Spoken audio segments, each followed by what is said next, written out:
नमस्कार, बहुत बहुत स्वागत है आप सभी का प्राइम डिबेट में। आपके साथ मैं रविंद्र सिंह और आज का मुद्दा है, आज का सवाल है लाल डायरी वर्सेस लाल झंडी। जी हां, पीएम नरेंद्र मोदी ने सीकर में लाल डायरी का जिक्र करके कांग्रेस को घेरा है। प्रधानमंत्री नरेंद्र मोदी ने कहा कि लाल डायरी इस चुनाव में पूरी कांग्रेस का डिब्बा गोल करने जा रही है। मोदी ने कहा कि लाल डायरी के नाम से ही कांग्रेस के नेताओं की बोलती बंद हो रही है और इस पर सीएम गहलोत ने पलटवार करते हुए कहा कि पीएम लाल टमाटर और लाल सिलेंडर सस्ता करने की बात करें, चुनाव में जनता बीजेपी को लाल झंडी दिखा देगी, यानी रोक देगी। इसी मुद्दे पर करेंगे चर्चा। पहले यह रिपोर्ट देखते हैं। प्रदेश में गरमाई लाल डायरी की सियासत।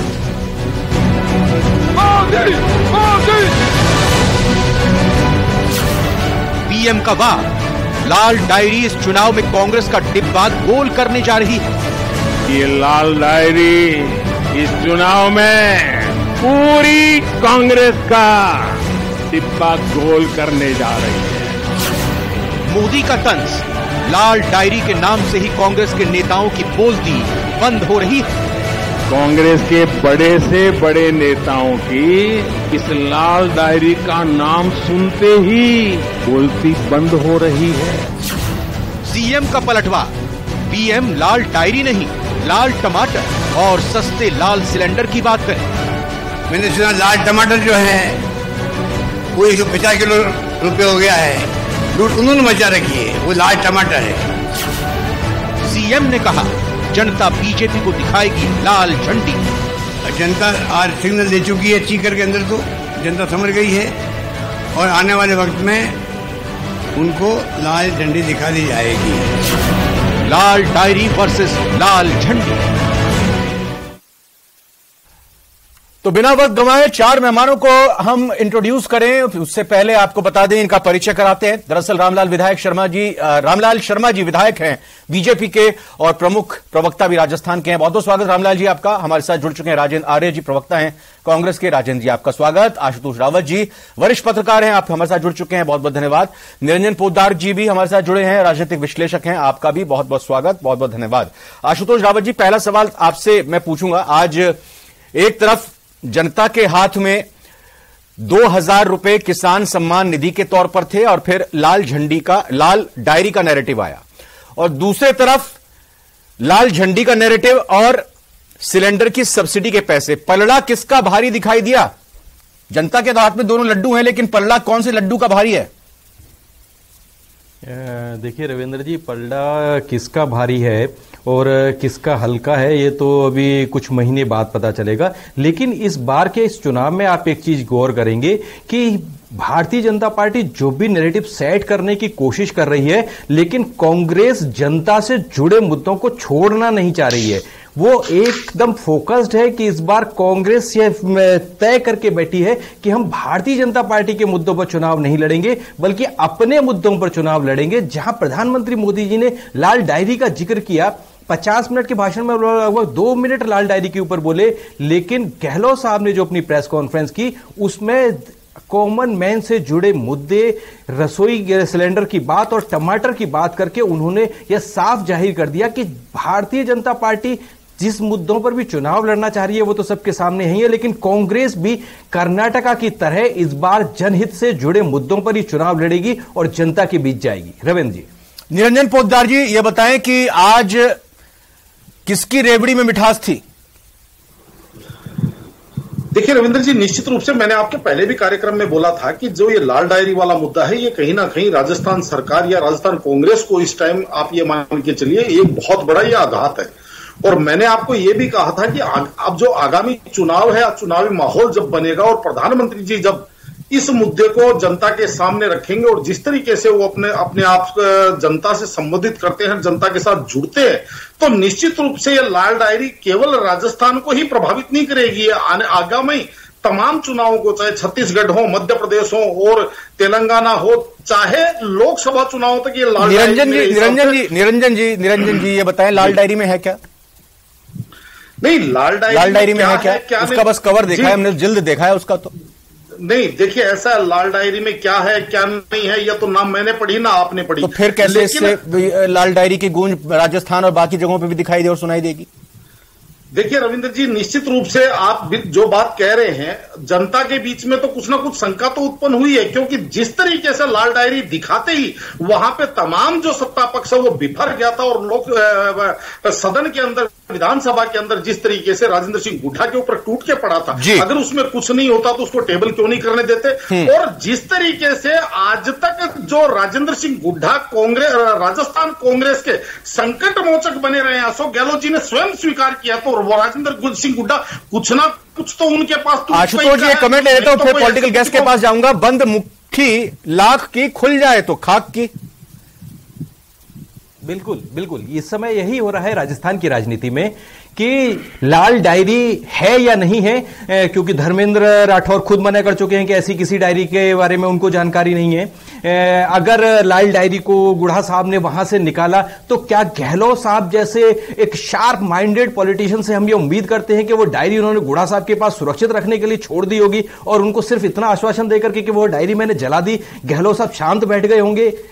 इसलिए यह दोनों ही पार्टियों के लिए, चाहे वो भारतीय जनता पार्टी हो चाहे कांग्रेस हो, जब तक यह मुट्ठी बंद है तभी तक लाख की है। भारतीय जनता पार्टी हर एंगल से इसको। रामलाल शर्मा जी ये बताएं, आपकी जैसा यहां आशुतोष जी ने पहले जिक्र किया कि इस बार कांग्रेस बीजेपी जो चाहती है हमारी पिच पर आकर आप गेंदबाजी और बल्लेबाजी करो, वो नहीं करने जा रही है। वो अपनी ही पिच अलग से तैयार कर रही है और उसी पे गेंदबाजी बल्लेबाजी कर रही है। प्रधानमंत्री नरेंद्र मोदी ट्रेनों को हरी झंडी दिखाते हैं, लेकिन यहां पर अशोक गहलोत जी ने कह दिया कि जनता लाल झंडी दिखाएगी इनको। देखिए रविंद्र जी, सबसे बड़े मुद्दे की बात यह है कि देश के प्रधानमंत्री जी ने अपने उद्बोधन के अंदर जिन जिन मुद्दों की बात की वो मुद्दे जनहित से जुड़े हुए भी हैं और मुद्दे कांग्रेस के भ्रष्टाचार के आंकड़ों में डूबे हुए मुद्दे भी हैं। मैं एक एक विषय की मैं बात करता हूं जी। देखिए रविंद्र जी, अगर किसी भी व्यक्ति के आप आर्थिक हानि पहुंचाओगे, व्यक्ति आर्थिक हानि सहन कर देगा। किसी व्यक्ति की दुर्घटना में टांग टूट गई, वो व्यक्ति सहन कर जाएगा, टांग टूट गई कोई दिक्कत नहीं, 10 दिन रेस्ट किया, टांग ठीक हो गई। लेकिन किसी व्यक्ति के बच्चे के ऊपर आप प्रहार करोगे और उसके बच्चे का भविष्य अगर खराब करोगे तो कोई भी माता पिता इस चीज को सहन नहीं करेगा। और आज राजस्थान के अंदर 26 लाख परिवार के बच्चों ने रीट परीक्षा दी थी। वो सारे के सारे परिवार के बच्चे ये कह रहे हैं कि राजस्थान की सरकार ने हमारे बच्चों का भविष्य खराब करने का काम किया जी। और आज भी सभा केंद्र में खुद मौजूद था। प्रत्येक व्यक्ति जैसे ही नाम लेते कि बाबूलाल कटारा कहां मिलेगा, नाती तेरे बाड़े में, नीचे से आवाज ये निकल कर आ रही थी, पेपर लीक कहां हुआ, नाती तेरे बाड़े के अंदर। रीट का पेपर कहां मिलेगा, नाती तेरे बाड़े के अंदर। ये आम जन की वॉइस बन चुकी है। वो एक एजेंसी है केंद्र में, रामलाल जी एक एजेंसी है केंद्र में, ईडी। रामलाल जी एक एजेंसी है केंद्र में, ईडी बन चुकी है। फुल फॉर्म उसकी एनफोर्समेंट डायरेक्टरेट है ना। तो वो आई थी पिछले दिनों यहां पर, जांच कहां तक पहुंची और पेपर लीक के ही प्रकरण की वो जांच कर रही है। कुछ अभी तक खुलासा हुआ नहीं, या फिर एक टाइमिंग के तौर पर खुलासा होगा? हमें वैसे सवाल नहीं करना चाहिए ईडी को लेकर, लेकिन जांच सही जा रही है उनकी, पता चला होगा आपको। देखिए रविंद्र जी, दो चीज है। कई इन्वेस्टिगेशन एजेंसियां ऐसी है वो इन्वेस्टिगेशन कंप्लीट करने के बाद में एफआईआर दर्ज करती है। पुलिस इन्वेस्टिगेशन बाद में करती है, पहले एफआईआर दर्ज करती है। ईडी इन्वेस्टिगेशन पहले करती है, फिर उसके बाद में कार्रवाई करती है। आप निश्चित मान कर चलिए कि राजस्थान की सरकार के वो तमाम अधिकारी, वो तमाम राजनेता जिन जिन ने पेपर लीक करने वाले लोगों से संपर्क में है, जिनकी फेसबुक आईडी चलाने के काम करते थे, सोशल अकाउंट चलाने के काम करते थे, इनके अंतर्राष्ट्रीय नेता राहुल गांधी जी की यात्रा के अंदर जो फोटो खिंचाने के काम करते थे, वो सारे के सारे आप जनता को कैसे अलग करोगे? सुरेश ढाका को बचाने के लिए कांग्रेस के वरिष्ठ नेता सलमान खुर्शीद हाईकोर्ट में आके खड़े हो रहे हैं, तो इनके तार जुड़े हुए हैं। अब आप ये कह सकते हो कि वो एडवोकेट है, उनका प्रोफेशनल अलग है। ये लाल डायरी का भी थोड़ा बता दीजिए। ये राजेंद्र गुढ़ा जी से बातचीत हुई होगी, मान मनोहार कुछ हुआ क्या कि भैया ये लाल डायरी लेकर आइए सामने, इसमें है क्या बताइए कुछ? धर्मेंद्र राठौड़ जी ने तो कह दिया ऐसी कोई लाल डायरी है नहीं, मैं तो गांधी डायरी लिखता था। आज उनके पैर में चोट आ गई, भगवान जल्द से उनको स्वस्थ करे। देखिए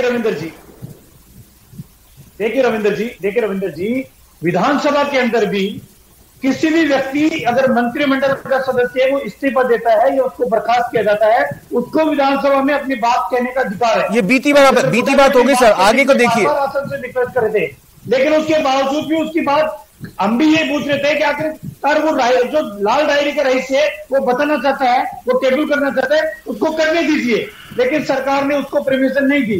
और जिस तरीके के संगीन आरोप वो मीडिया के माध्यम से लगा करके कांग्रेस के नेता सिर्फ ये कह रहे हैं कि नहीं कुछ नहीं है, जो कल तक आपके मोतियों का मुकुट बन के सिर के ऊपर बैठे हुए थे, आखिरकार क्या कारण है कि आज वो इस तरीके के संगीन आरोप लगा रहे हैं? तो जनता आपसे जवाब चाहती है।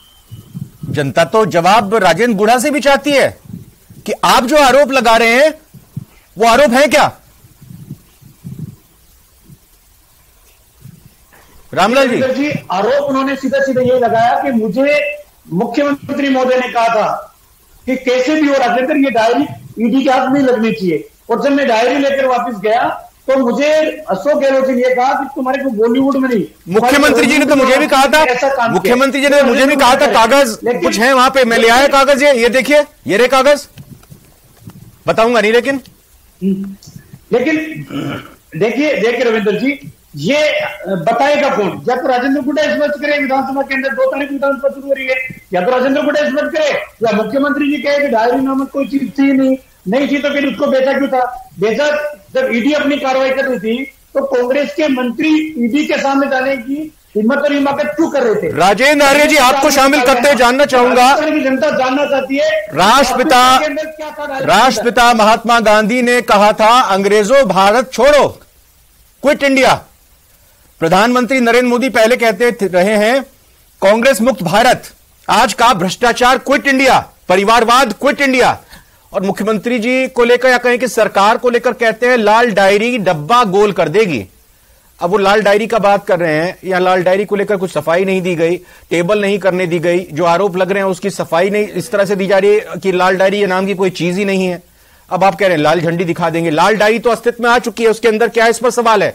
लाल झंडी आप ऐसी कपोल कल्पित बात कर रहे हैं कि लाल झंडी दिखाई जाएगी, कैसे दिखाई जाएगी? देखिए रविंद्र जी, एक शेर है, तू इधर उधर की न बात कर, ये बता काफिला क्यों लूटा। मनमोहन सिंह जी ने सुनाया था ये, गिला नहीं हाँ। तेरी रहबरी पे सवाल है।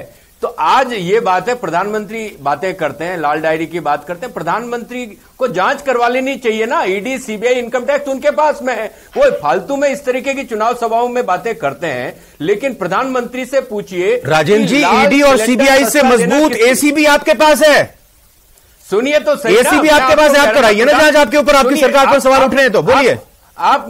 आप मुझे बोलने दीजिए ना। प्रधानमंत्री ने किया है ना सवाल कि लाल डायरी, तो मैं यही प्रधानमंत्री जी ने, माननीय मुख्यमंत्री जी ने कहा ना कि आप लाल डायरी की जांच करवा लीजिए। आप इधर उधर की बातें करते हैं। आप ये बताइए कि लाल सिलेंडर सस्ता देना किसकी जिम्मेदारी, लाल टमाटर सस्ता देना किसकी जिम्मेदारी? प्रधानमंत्री अब जैसे ही चुनाव सभाओं में आएंगी तो राजस्थान की 8 करोड़ जनता उनको लाल झंडे दिखाएगी। आज प्रधानमंत्री ने जो वादे 2014 से पहले किए थे, उन वादों के ऊपर बात कीजिए ना। ईआरसीपी के वादे का क्या हुआ?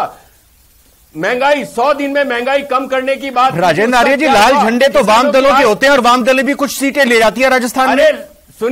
सुनिए, लाल झंडे, मेरे कहने का मतलब है लाल झंडे स्टॉप करने के लिए दिखाए जाते हैं। आपको यह पता होना चाहिए। वो हरी झंडी दिखाने के लिए रेलगाड़ियों को आते हैं, लेकिन राजस्थान की जनता उनको कहेगी कि प्रधानमंत्री जी मेरी बात को आप इस्तेमाल कर रहे हैं। खैर कोई बात नहीं, बोलिए। नहीं, मैं कह रहा हूं महंगाई राहत शिविरों के माध्यम से 8 करोड़ प्रदेशवासियों को जिस तरीके से महंगाई राहत मिल रही है, उस तरीके से प्रधानमंत्री बताए तो सही ना। डॉलर का आज क्या भाव है, क्रूड ऑयल का भाव अंतर्राष्ट्रीय बाजार में क्या है, बताइए तो सही ना। सस्ता गैस सिलेंडर उज्ज्वला का हम दे रहे राजस्थान में 76 लाख परिवारों को सस्ता सिलेंडर हम दे रहे 500 रुपए का। यह जिम्मेदारी किसकी? आज ये बताइए ना प्रधानमंत्री, किसानों की आय दुगनी हुई क्या? किसानों को एमएसपी मिला क्या? ये तमाम बातें, 700 किसानों की शहादत हो गई, युवाओं के साथ धोखा हो गया अग्निवीर के नाम के ऊपर। महंगा मतलब 2 करोड़ रोजगार प्रतिवर्ष देने का वादा करके आए थे, 15 लाख रुपए खाते में डालने की बात करके आए थे, काला धन वापस लाने की बात करके आए थे। प्रधानमंत्री इधर उधर की बातें करते हैं, वो अपने मुद्दे और अपने रामलाल शर्मा जी ये बताएं कि आज हमने एक के बाद एक ट्वीट भी देखे प्रधानमंत्री मोदी और मुख्यमंत्री अशोक गहलोत के, और जो बात यहां राजेंद्र जी उठा रहे हैं, जवाब दो। मुख्यमंत्री ने कहा कि ईआरसीपी को लेकर कुछ बताइएगा। मुख्यमंत्री ने यह कहा कि जातिगत जनगणना के आंकड़े सार्वजनिक हों, उसके बारे में कुछ बात रखिएगा। मुख्यमंत्री जी ने यह भी कहा कि भाई नेशनलाइज्ड बैंक के जो ऋण हैं हमारे राजस्थान के किसानों को, उनको भी माफ करने के लिए प्रोसेस को आगे बढ़ाइएगा। इनकी कहीं कोई बात नहीं हुई। राजेंद्र आर्य जी भी वही कह रहे हैं कि इधर उधर की बात ना कर। वन टाइम सेटलमेंट की बात कहा ना, वन टाइम सेटलमेंट कीजिए। बोलिए बोलिए। मैं ईआरसीपी की बात करूंगा। हाँ, मैं ईआरसीपी की बात करूंगा। ईआरसीपी भारतीय जनता पार्टी की वसुंधरा राजे जी की सरकार थी, तब ईआरसीपी की योजना बनाई गई 37,500 करोड़ की। ये बात बिल्कुल सत्य है। उसके बाद 2018 के अंदर कांग्रेस की सरकार आ गई। कांग्रेस की सरकार आने के बाद में कई बार प्रधानमंत्री जी, कई बार गजेंद्र सिंह जी कह चुके इस मुद्दे के ऊपर, जब तक राजस्थान की सरकार उनके टेक्निकल पॉइंटों को कंप्लीट नहीं करेगी, तब तक भारत सरकार एक एक टेक्निकल बिंदु के ऊपर चर्चा कर चुके, दिल्ली में मीटिंग बुला चुके। राजस्थान के अंदर जी आपको बता दीजिए क्या वो टेक्निकल रिपोर्ट बनी थी वो गलत बनी थी? वसुंधरा जी के टाइम में जो रिपोर्ट बनी थी वो गलत बनी थी क्या? आप तो इसका जवाब कर दीजिए। आप तो ये बता दीजिए ना, जो कि एडवाइजर है आगे नहीं बढ़ सकता। राजस्थान रिवर बेसिन कॉर्पोरेशन के चेयरमैन थे, मतलब जल शक्ति मंत्रालय के सलाहकार है, क्या वो रिपोर्ट गलत बनी थी? भारत सरकार की कंपनी ने वो रिपोर्ट गलत बनाई थी। आप तो सिर्फ यहाँ बता दीजिए ना, क्यों झूठ बोलते हैं बार बार, जबकि वादा प्रधानमंत्री राजेंद्र आर्य जी और रामलाल जी, राजेंद्र आर्य जी और रामलाल जी, एक मिनट आशुतोष जी, राजेंद्र आर्य जी और रामलाल जी क्यों आपस में इस तरह की बहस कर रहे हैं? अरे ये बात क्यों भूल गए ये लोग? एक मिनट आशुतोष जी, ये तो कहा गया ना कि भाई बीजेपी की सरकार बनवा दीजिए, ईआरसीपी आ जाएगी। बिल्कुल कहा आशुतोष जी देखिए, जो आज ट्वीट में मुख्य बातें रखी उसमें ईआरसीपी भी शामिल, मैं इनकी टोटलिटी में चाहूंगा आपसे आंसर। आशुतोष जी, देखिए, ईआरपीसी को लेकर के हम सबको पता है कि भारतीय जनता पार्टी उस पर क्या रुख रहा है। हालांकि भारतीय जनता पार्टी की योजना थी, भारतीय जनता वसुंधरा सरकार ने वो लेकर के आना चाहती थी, लेकिन हम सबको पता है कि राजनीति में फाइनली अपने फायदे और नुकसान के हिसाब से फैसले लिए जाते हैं। हम समय का इंतजार करते हैं कि कब राइट टाइम आएगा जिसको हमको फायदा वोटों में मिलता हुआ दिखेगा तो हम करेंगे, और अगर वोटों के रूप में हमको फायदा मिलता हुआ नहीं दिखेगा तो हम उस काम को नहीं करेंगे। यह राजनीतिक विडंबना है। चाहे वो किसानों के कर्जे की माफ हो की बात जो गहलोत साहब ने आज उठाई वो बात हो, कुल मिलाकर के राजनीतिक दल अपने अपने फायदे के लिए किसी भी स्तर पर जा सकते हैं, चाहे वो भारतीय जनता पार्टी हो या कांग्रेस हो। असलियत में जनता से जुड़े मुद्दों से लगातार ये दोनों ही बड़े राजनीतिक दल भटक रहे हैं। जिन मुद्दों को युवाओं के लिए जो बेरोजगारी का मुद्दा है उसकी आज कोई बात नहीं करना चाहता। भारतीय जनता पार्टी अपने प्रदर्शनों में तो उन युवाओं के हक की बात करती है, लेकिन फाइनली अपने विजन में कहीं आकर के ये नहीं कहती कि हम इस तरह रोजगार देंगे। तो जो जनता से जुड़े जो मुद्दे हैं उन पर दोनों ही राजनीतिक दलों का रवैया हमेशा से ढुल मिल रहा है, और सिर्फ वोट बैंक के लिए किस निर्णय को किस समय लागू करके हमको वोट में वह निर्णय तब्दील हमारे फेवर में डिसीजन को कराएगा, सिर्फ उस समय का हम इंतजार करते हैं। रविंद्र जी, निरंजन पोद्दार जी, गारंटी कार्ड राजस्थान सरकार बांट रही है। आज मुख्य प्रधानमंत्री ने भी अपनी तरफ से गारंटी दी, लेकिन ये अब हम अफसोस कहें या फिर ये कहें कि चुनाव ही कर सकती है जनता। ये एक विडंबना ही है कि दोनों गारंटियों को जनता नहीं ले सकती, एक गारंटी ही उसको लेनी होगी। निश्चित रूप से जब भी चुनाव आते हैं तमाम राजनीतिक पार्टियां अपनी अपनी तरफ से प्रलोभन देती हैं, और आजकल तो ये नया नाम पड़ गया कि हमारी गारंटी, यानी हर चीज के साथ गारंटी लगाना चालू कर दी। बेशक गारंटी कुछ भी दें, लेकिन जैसे ही चुनाव जीतते हैं वैसे ही पेट्रोलियम पे रेट बढ़ा देते हैं। चाहे आप हिमाचल का चुनाव देख लीजिए, चाहे आप बेंगलोर का चुनाव कर्नाटका का चुनाव देख लीजिए, और उसके बाद में जनता अपने आप को ठगी सी महसूस करना चालू कर देती है, क्योंकि उसके बाद में जनता के पास कोई चारा नहीं होता, क्योंकि हमारे यहाँ 5 साल के लिए जनता ने वोट दे दिया। अब रही बात आज की तारीख में, अगर मैं चुनावी राजनीति की बात करूं तो देखिए ये पब्लिक है, ये सब जानती है रविंद्र जी, और इस चीज के अंदर कोई किंतु परंतु नहीं है कि पब्लिक को इस चीज का पता है कि सारे के सारे जो यहां पे बातें की जाती हैं वो एक चुनावी वायदे हैं। चुनावों के बाद के अंदर जनता किस तरीके से, जनता का तेल निकलेगा, जनता किस तरीके से पीछेगी और जनता को किस तरीके से करके बहलाया जाएगा, बरगलाया जाएगा।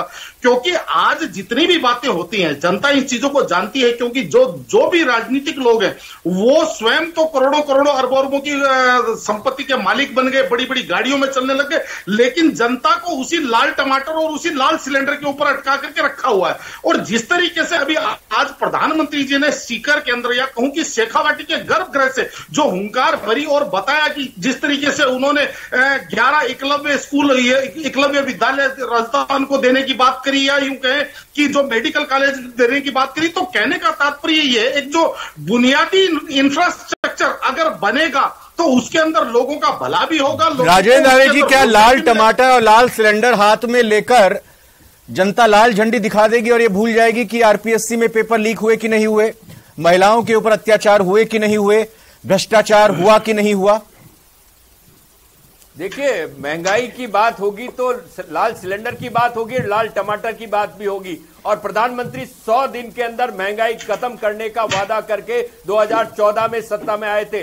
आज मैं आप 10 दिन का वादा आपने भी कुछ किया था, बेरोजगारी भत्ते का किया था, किसानों के कर्ज माफी का किया था। सुनिए, मैं ये पूछना चाहता हूं कि राजस्थान के अंदर माननीय प्रधानमंत्री जी आए, माननीय मुख्यमंत्री जी का उद्बोधन क्यों काटा गया?